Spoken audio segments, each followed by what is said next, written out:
কিছু কিছু সেন্টেন্সে আমরা করতে, খেতে, যেতে, লিখতে, পড়তে, বলতে, দৌড়াতে এই ধরনের ওয়ার্ডস বা কনসেপ্ট বা শব্দ আমরা বাংলা থেকে ইংলিশে কনভার্ট করতে বা এক্সপ্রেস করতে অবশ্যই ব্যবহার করি। এইগুলোকেই ইংলিশে আমরা যখন এক্সপ্রেস করি তখন লিখি করতে মিন্স টু ডু, খেতে মিন্স টু ইট, যেতে মিন্স টু গো। সিমিলারলি লিখতে তো টু রাইট হবে, এগুলো অলরেডি তোমরা আশা করি বুঝে গেছো। পড়তে মিন্স টু স্টাডি বা টু রিড। তারপর বলতে to speak, to tell, to speak. দৌড়াতে টু রান। এই যে টু এর ব্যবহার করে নন ফাইনাইট ভার্বের যে কনসেপ্ট, এখানেই চলে আসে ইনফিনিটিভ এর কনসেপ্ট। সো প্রপারলি ইনফিনিটিভ না জানলে ভালো ইংলিশ লেখা এবং বলা অসম্ভব। তো আজকে আমরা ইনফিনিটিভ নিয়ে আলোচনা করব। তো welcome to tweaks the English class. তোমরা জানো যে ইংলিশের ওপর আমি কন্টিনিউয়াসলি সেশন চালু করছি, যেটা English learning and grammar learning এর উপর অত্যন্ত গুরুত্বপূর্ণ সব সেশনস। এবং তোমরা জেনে থাকবে যে আমরা অলরেডি 15 এপিসোড নিয়ে অ্যানালিসিস করেছি, এপিসোড বা লেসন যাই বলো অ্যানালিসিস করেছি। সেখানে আমরা ক্লজ, ফ্রেজ সব কিছু নিয়ে অনেক কিছু নিয়েই ডিসকাস করেছি এবং I have received positive responses and reviews on your part. আর এটা আমি অনেক দিন বন্ধ রেখেছিলাম, আমি এই গ্রামার লেসনটা আবার নতুন করে শুরু করে দিয়েছি। আগের লেসনগুলো যারা অ্যাটেন্ড করনি তারা দেখবে ডেসক্রিপশন বক্সে টোটাল ইংলিশ গ্রামার বলে একটা অপশন রয়েছে, সেখানে গিয়ে টোটাল ইংলিশ গ্রামার বলে একটা অপশন রয়েছে, সেখানে গিয়ে আগের ভিডিওসগুলো দেখে কনসেপ্ট ক্লিয়ার করে নিতে পারবে। তাহলে দেখবে একটা সিস্টেমেটিক ওয়েতে ইংলিশ শিখতে পারবে এবং কোনো সমস্যা হওয়ার কথা না। কিন্তু যদি তুমি এই চ্যানেলে নতুন হও তাহলে একটু প্রবলেম হতে পারে। তো চলো আমরা আজকের মূল আলোচনায় চলে যাব। সো ইনফিনিটিভ নিয়ে আমি এতক্ষণ দু চারটে কথা ইন্ট্রোডাকশনেই বলে দিয়েছি। ফার্স্ট অফ অল তোমাকে যেটা আমি ইন্ট্রোডিউস করব অ্যাট দিস মোমেন্ট সেটা হচ্ছে ইনফিনিটিভ হচ্ছে infinitive also known as infinitive verb. এগুলোকে ইনফিনিটিভ ভার্ব বলেও কিন্তু অভিহিত করা হয়। তারপর কি actually to plus verb forms, to plus verb already আমি এখানে দেখিয়ে দিয়েছি। To go, to eat, to do, এগুলো হচ্ছে ইনফিনিটিভ ফর্ম। এবং এখানে খেয়াল রাখতে হবে এই যে ভার্ব ফর্মটি আমরা ইউজ করব সেটার কিন্তু সবসময় বেস ফর্ম ইউজ করতে হবে। বেস ফর্ম মানে প্রেজেন্ট ফর্ম। যেমন ডু, ডিড, ডান। আমরা তো জানি ভার্বের এই তিনটি ফর্ম থাকে, বেস ফর্ম বা প্রেজেন্ট ফর্ম, পাস্ট ফর্ম আর পাস্ট পার্টিসিপল ফর্ম। এই টু এর পর আমরা কিন্তু ডু অর্থাৎ এই বেস ফর্মটাই ইউজ করব। নেক্সট দেখো নন ফাইনাইট ভার্ব, এগুলো কিন্তু নন ফাইনাইট ভার্ব, অর্থাৎ to go, school, to go to school, to eat rice, এগুলো কিন্তু মিনিং কমপ্লিটলি এক্সপ্রেস করে না, তার জন্য একটা মেইন ভার্বের দরকার পড়ে। ওই মেইন ভার্বটাই হচ্ছে ফাইনাইট ভার্ব। এবং ইনফিনিটিভগুলো হচ্ছে সব নন ফাইনাইট ভার্ব, এটা কিন্তু খেয়াল রাখতেই হবে। ইনফিনিটিভ, জিরান্ড, পার্টিসিপল এরা সব নন ফাইনাইট ভার্ব, সেগুলো নিয়ে আমি পরের ভিডিওতে তোমাদের বলবো। তারপর কি রয়েছে ইউজড অ্যাজ নাউন। এই ইনফিনিটিভগুলো কিন্তু নাউন হিসেবে ব্যবহৃত হয়, অ্যাডজেক্টিভ হিসেবে ব্যবহৃত হয়, আবার কি অ্যাডভার্বস হিসেবে ব্যবহৃত হয়। এগুলো সাধারণত যারা শুধুমাত্র স্পিকিং এবং রাইটিং স্কিলের জন্য ইংলিশ শিখছো, এই অপশনটা যদি তোমরা নাও শেখো খুব একটা প্রবলেম হয় না। কিন্তু যদি তুমি কম্পিটিটিভ এক্সামসের জন্য ইংলিশের জন্য প্রিপেয়ার হও তাহলে কিন্তু এটা তোমাদেরকে জানতে হবে এবং মাইনিউটলি জানতে হবে, এবং যদি ইংলিশের স্টুডেন্ট হও। তো এই চারটা বেসিক ফিচার ইনফিনিটিভের কিন্তু তোমাদের জানা অত্যন্ত জরুরি, অন্তত এটা আমার অভিমত। তো চলো এবার আমরা দেখব types of infinitive. Types of ইনফিনিটিভে বিভিন্ন জায়গাতে তোমরা বিভিন্ন ইনপুটস পেয়ে থাকবে। কোথাও 3 ভাগে ভাগ করা যায়, কোথাও 4 ভাগে, কোথাও 5, এভাবে বলা থাকে। কিন্তু একটা জিনিস মনে রাখবে যে এই যে দেখো টাইপস, এখানে আমি তিনটি ভাগ দেখিয়েছি। এখানে বলছি ফুল ইনফিনিটিভ, তারপরে দেখিয়েছি বেয়ার ইনফিনিটিভ, তারপরে দেখেছি স্প্লিট ইনফিনিটিভ। তাছাড়াও প্যাসিভ ইনফিনিটিভ বলেও একটা অপশন কোথাও কোথাও দেওয়া থাকে, প্যাসিভ ইনফিনিটিভ। কিন্তু এই প্যাসিভ ইনফিনিটিভ আর কিছু না, ফুল ইনফিনিটিভেরই একটা অংশ, যেটা কিনা প্যাসিভ ফর্মে ইউজ হয়। যেমন টু ডু যদি ফুল ইনফিনিটিভ হয়, তাহলে এর প্যাসিভ ফর্ম হবে কি, টু বি ডান। এটা কিন্তু ফুল ইনফিনিটিভই, শুধু এর ভয়েস চেঞ্জ হয়ে গেছে, আর কোনো কিন্তু চেঞ্জ নেই। সুতরাং এগুলো কিন্তু আমরা এই to be done, to be summoned, so এই টাইপের যে ওয়ার্ডসগুলো আমি কিন্তু আলাদাভাবে ক্লাসিফাই করার মোটেও পক্ষপাতী নয়, বরং আমরা অন্য বিষয় মেইন ভাগগুলোকে আমরা মাইনিউটলি শিখবো। তার মধ্যেও আবার দেখুন 99% কেসেসে কী হয়, 95% অর মোর কেসেসে আমরা এই ফুল ইনফিনিটিভ কিন্তু ইউজ করি, এবং এটাই বেশিরভাগ আমাদের রাইটিংকে ডিনোট করে। তো আজকে আমরা সেই দিক থেকে বিচার করে আজকে আমরা যেটা শিখবো সেটা হচ্ছে ফুল ইনফিনিটিভ। ফুল ইনফিনিটিভ অযথা আমি অন্যান্য ভাগগুলো দিয়ে ভিডিওটাকে ভারাক্রান্ত করতে চাই না, তবে আমি পরের ভিডিওতে অবশ্যই এগুলো নিয়ে সংক্ষেপে বা এলাবোরেট ওয়েতে আলোচনা করব। যারা ইন্টারেস্টেড শুধু তারাই দেখবে। এখানে বেসিক অর্থাৎ ইনফিনিটিভ থরোলি শেখার জন্য যেইটুকুনি দরকার আমি সেটাই করছি। তো আজকে আমাদের বিষয় হচ্ছে ফুল ইনফিনিটিভস বা ফুল ইনফিনিটিভ। আমি অলরেডি তোমাদের বলে ফেলেছি যে এখানে এই অপশনটাতে দেখো যে ইনফিনিটিভ, নাউন, অ্যাডজেক্টিভ, অ্যাডভার্বস, অর্থাৎ এখানে ইউজেস, ইনফিনিটিভের ইউজেস যদি বলি তাহলে কিন্তু এই জিনিসটা সবচেয়ে গুরুত্বপূর্ণ। তো চলো আমরা ইউজেসগুলো দেখি। প্রথম আমরা ইনফিনিটিভ যে অ্যাজ এ নাউন ব্যবহৃত হয় সেটা নিয়েই আলোচনা করব। তো চলো দেখে নিই একটা এক্সাম্পল।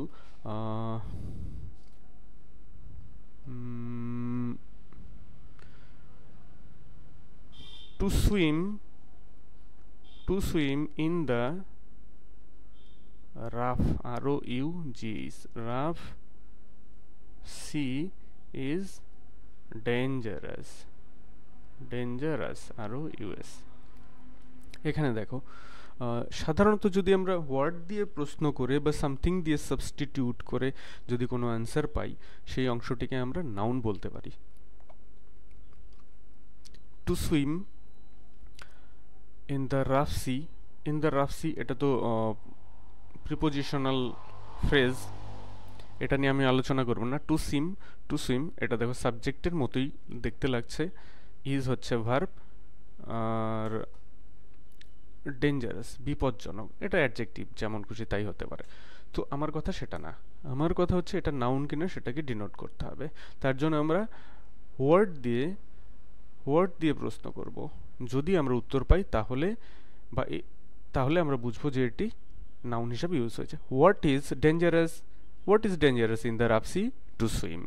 তাহলে হোয়াট দিয়ে প্রশ্ন করে কিন্তু আমরা টু সুইম আনসারটা পাচ্ছি। বা এই জায়গাটিকে দেখো সামথিং যদি আমরা লিখি সামথিং, তাহলেও something in the rough sea is dangerous. আরেকটু আমি ক্লিয়ারলি তোমাদেরকে এই জিনিসটা বুঝিয়ে দিচ্ছি, দেখবে একবার পুরো হয়ে যাবে।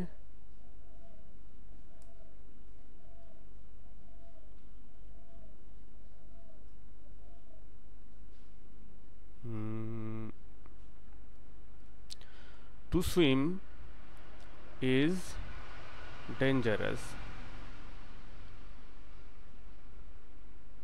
in the ROUGS rough sea। তো এখানে দেখো হোয়াট দিয়ে প্রশ্ন করলে দেখো পুরোপুরি বোঝা যাচ্ছে, what is dangerous in the rough sea? That is to swim. তাহলে বোঝাই যাচ্ছে সুইম কিন্তু এখানে নাউন হিসাবে ইউজ করেছে। তো এটা নাউনের ইনফিনিটিভের একটা এক্সাম্পল। আরেকটা এক্সাম্পল আমরা দেখব, হি wanted to escape, এখানে দেখো subject, verb, he wanted what, দেখো what to escape, he wanted something, এখানেও দেখো টু এসকেপ হোয়াট বা সামথিং দিয়ে রিপ্লেসেবল, কিন্তু এখানে কিন্তু সাবজেক্ট হিসেবে কাজ করছে না, এখানে অবজেক্ট হিসেবে কাজ করছে। এবং হোয়াট দিয়ে অবজেক্ট মানেই সাবজেক্ট, অবজেক্ট মানে হয় নাউন নয়তো প্রোনাউন, আর প্রোনাউন তো আমরা জানি হি, শি, ইট, দে, উই, তো এটা তো প্রোনাউন হওয়ার প্রশ্নই নেই, এটা হচ্ছে তাহলে নাউন। ওকে, তো এবার চলো আমরা চলে যাচ্ছি অ্যাডজেক্টিভের, সরি ইনফিনিটিভের যে অ্যাডজেক্টিভ হিসেবে ব্যবহার সেটা নিয়ে এখন আমরা আলোচনা করব। সো ইনফিনিটিভ যে অ্যাডজেক্টিভ হিসেবে ব্যবহৃত হয় সেটা নিয়ে এখন আমাদের আলোচনা। তো চলো দেখি কি, this is the, this is the best time, this is the best time to study, এটাই হচ্ছে পড়াশোনার সবচেয়ে ভালো সময়। আচ্ছা, অ্যাডজেক্টিভের আমরা কি, আমরা জানি অ্যাডজেক্টিভ সবসময় নাউনকে কোয়ালিফাই করে। Adjective is a parts of speech that qualifies a noun. আমরা নাউন পড়িয়েছি, নাউন নমিনাল ক্লজ পড়িয়েছি, নমিনাল ফ্রেজ পড়িয়েছি, না পড়ে থাকলে আগের ভিডিওগুলো একবার দেখে নিতে পারো। তো এখানে দেখো, this is the best time, this is the best time to study, এখানে টু স্টাডি এটা কিন্তু অ্যাডজেক্টিভ হিসেবে কাজ করছে, কারণ এটা কাকে ডিনোট করছে, এই টাইম নামের নাউনকে, টাইম যেটা কিনা একটা নাউন তাকে কিন্তু ডিনোট করছে। বা এটা যদি আরেকটু ক্লিয়ারলি বুঝতে চাও, যারা ক্লজের ক্লাস করেছো তাদের কাছে তো এটা একদম ইজি হবে। This is the best time when we can study or we should study। এখানে দেখো টাইমকে রিফার করছে কি এই পুরো অংশটি, এটাকে আমি আগের ক্লাসে কি করেছিলাম, এটাকে করেছিলাম adjective, adjective clause. So adjective clause adjective হিসাবে কাজ করে, তো টু স্টাডি যেভাবে কাজ করছে এখানে, টু স্টাডি অ্যাডজেক্টিভ হিসাবে কাজ করছে এবং ক্লজও অ্যাডজেক্টিভ হিসাবে কাজ করছে। সুতরাং এই যে টু স্টাডি এই অংশটা কিন্তু অ্যাডজেক্টিভ। যেগুলো এই যে নাউনকে কোয়ালিফাই করছে কিনা সেটা আরও যদি ভালোভাবে আমি বোঝাতে চাই, তাহলে এই যে হোয়েন দিয়ে এটাকে রিপ্লেসেবল কিনা এই অংশটি, হোয়েন বা ডব্লিউএইচ রিলেটিভ প্রোনাউন দিয়ে রিপ্লেসেবল কিনা সেটা দেখলেই কিন্তু হয়ে যায়। তো চলো আমরা আরেকটি এক্সাম্পল দিব, দেখবে পুরোপুরি বিষয়টা আশা করি ক্লিয়ার হয়ে যাবে। সেটা হচ্ছে I want a teacher to, I want a teacher to help me। এখানে দেখো টু হেল্প হচ্ছে ইনফিনিটিভ, এইটুকুনি তো আমরা জানি, এখানে জানতে তো কোনো বাহাদুরি নেই। কিন্তু এটা কাকে ডিনোট করছে, একজন টিচার যিনি আমাকে হেল্প করবেন, তো একটা টিচারকে ডিনোট করছে। টিচার মানে নাউন, কারণ টিচার যদি নাউন হয় এ তো নিশ্চয়ই নাউন হবে না। যে ডিনোট করে বা কোয়ালিফাই করে, যে কোয়ালিফাই করে সেটা সাধারণত অ্যাডজেক্টিভ, আর যাকে কোয়ালিফাই করে সেটা হয়তো নাউন নয়তো প্রোনাউন। তো এটা তো নাউন, এটা তো নাউন হচ্ছে না, নাউনকে কোয়ালিফাই করছে মানে এটি অ্যাডজেক্টিভ। তাহলে এখানে আমরা বলতেই পারি যে এখানে কিন্তু ইনফিনিটিভ অ্যাডজেক্টিভ হিসাবে কাজ করেছে। ক্লিয়ার? তো আমরা এবার চলো নেক্সট দেখি অ্যাডজেক্টিভ ইনফিনিটিভ কীভাবে অ্যাডভার্ব হিসাবে কাজ করে। ইনফিনিটিভ যে অ্যাডভার্ব হিসাবেও কাজ করে সেটাই আমরা এখন দেখব। তো এখন আমাদের মূল প্রতিপাদ্য বিষয় যেটা, সেটা হচ্ছে অ্যাডজেক্টিভ ইনফিনিটিভ অ্যাডভার্ব হিসাবে কিভাবে ব্যবহৃত হয়। ইনফিনিটিভ যে অ্যাডভার্ব হিসাবে ব্যবহৃত হয় সেটাই এখন আমাদের মূল প্রতিপাদ্য বিষয়। তো চলো আমি কটি এক্সাম্পল দিব এবং এরপরে আমি একটা গ্রামারের উপর মক টেস্ট দিব, যা যা লেসন আমি পড়াচ্ছি তার উপর, এবং ইন্টারঅ্যাক্টিভ, তোমরা সেখানে এক্সাম দিতে পারবে। তো স্টে উইথ মি। সো একবার দেখো, আমরা অ্যাডভার্ব যখন করিয়েছিলাম দেখেছিলাম যে as, because, why,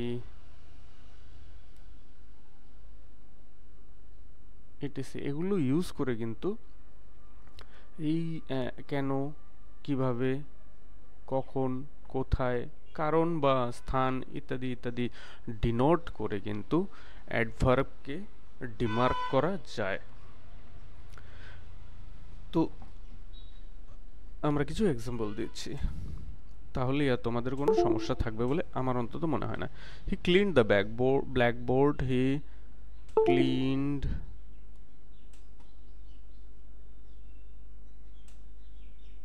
the blackboard, একটু অসুবিধা হচ্ছে লিখতে। He cleaned the blackboard to write. আচ্ছা, সে ব্ল্যাকবোর্ডটা ক্লিয়ার করলো। টু রাইট এটা ইনফিনিটিভ, এনে কোনো প্রশ্নই নেই, কিন্তু সে ব্ল্যাকবোর্ডটা কেন কেন ক্লিয়ার করলো? Why to right. এই যে কেন দিয়ে প্রশ্ন করলে যদি আমরা ডিমার্ক করতে পারি, তাহলে সেটা হচ্ছে অ্যাডভার্ব ইনফিনিটিভ।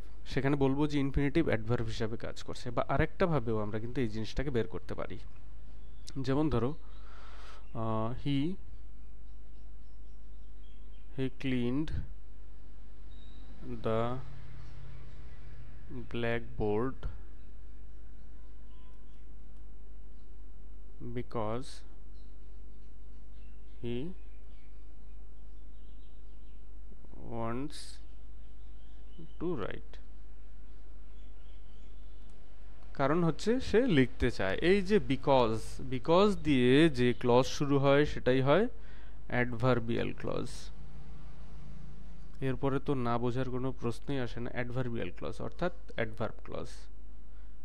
সো এটা ক্লজ হলে অ্যাডভার্বিয়াল ক্লজ, ফ্রেজ হলে অ্যাডভার্বিয়াল ফ্রেজ, ইনফিনিটিভ হলে অ্যাডভার্বিয়াল ইনফিনিটিভ।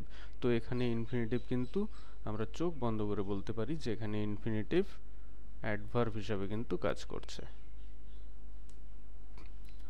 আমার মনে হয় বিষয়টি পুরো ক্লিয়ার হয়েছে। তবুও আমি আরেকটা এক্সাম্পল দিব যেখানে তোমরা আরো ক্লিয়ারলি বুঝে যাবে ইনফিনিটিভের ব্যবহার অ্যাডভার্ব হিসাবে। তো চলো এবার দেখে নিই। we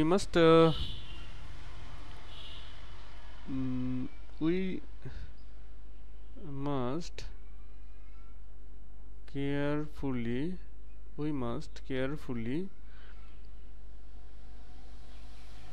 observe to understand।